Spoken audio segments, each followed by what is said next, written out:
Nexus 5's build quality isn't quite up to the kind of watch-like craftsmanship we've come to expect on flagship phones like the iPhone 5s or the HTC One. It's unapologetically plastic, to borrow a phrase that Apple has used to describe the 5C. The back has a very nice feel to it, however, with a soft touch finish that's very grippable. Google calls it silky, and that's actually a fair description. The back is also slightly curved and non-removable, but the edges where it meets the rim of the phone are squared off, bordering on sharp. If you've ever held a Nexus 4, the Nexus 5 will feel a bit familiar, albeit bigger and, curiously, lighter. It's only 130 grams, which is 9 grams lighter than its predecessor, and it really feels it when you pick it up.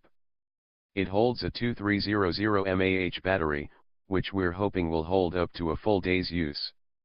The display is Gorilla Glass 3, which means it's relatively thin and lightweight as well, but presumably very durable. Nexus 5 fortunately doesn't follow its lead. Instead, they stay in the same place as they are on the Nexus 4, power on the upper right, volume on the left right. The buttons are made of ceramic, though the benefits of that aren't entirely clear. The earpiece speaker is a curiously tiny circle in the top center of the device, and on the white version it's actually white, helping you position the device as you hold it. Since it's a monolithic black slab with the same curves on the top and bottom, it's helpful, if a little weird looking. In all, the Nexus 5 feels more utilitarian than beautiful. While finding beauty within that utility is certainly within the realm of possibility, it takes some effort.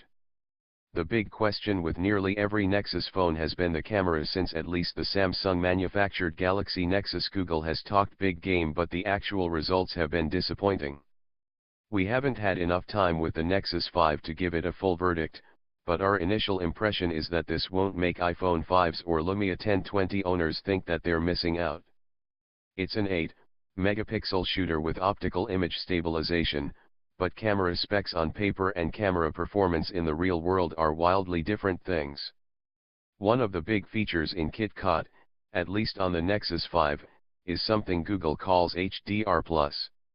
It's a pretty standard HDR feature, silently using a burst mode to take a bunch of photos and composite them together.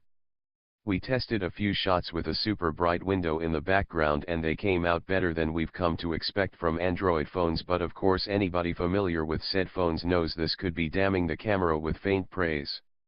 Each Nexus is meant to be a showcase for the latest version of Android, and the Nexus 5 is no different.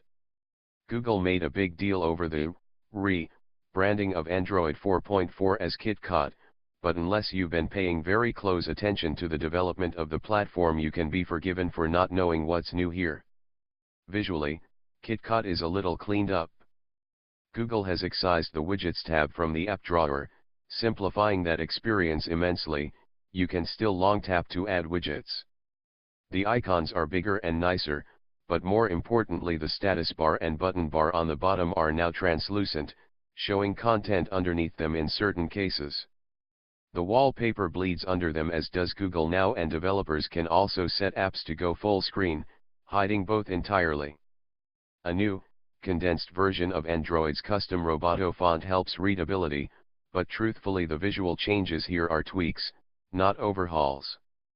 In terms of performance, it's honestly difficult to give a final verdict.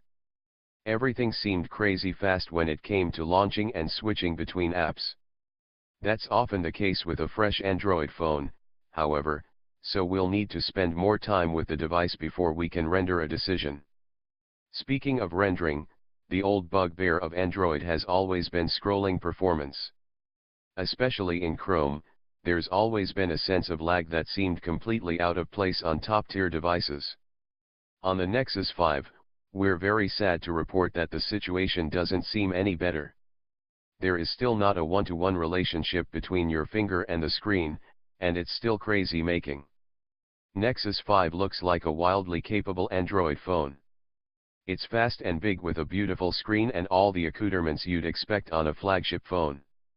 As we said above, it has a lean, utilitarian aesthetic that doesn't quite feel beautiful, but is certainly workable and isn't without some charm.